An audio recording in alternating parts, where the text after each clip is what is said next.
So this is another application, the similar text summarization, but here we are not going to upload the file.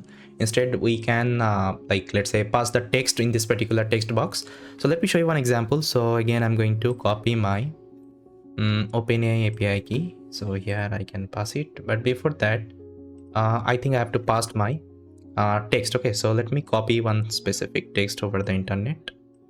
So let's say this is one story. I'll copy, and here I will pass. You can take any story, okay, anything, you can pass it here. Now you can pass the OpenAI API key. So let me copy my API key. Here I will pass it. Then I'll simply submit it. Now you can see this is the summary I got.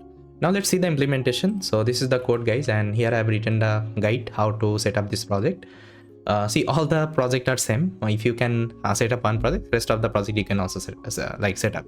Now again, I'm importing some necessary library, and here you can see this is the function generate response. So initializing the OpenAI API key, I'm using the character test splitter. First of all, I'm splitting the entire documents. Okay, then whatever documents actually I'm getting, I'm passing it to my chain. Okay, the load summarize chain, the previous project I was also using.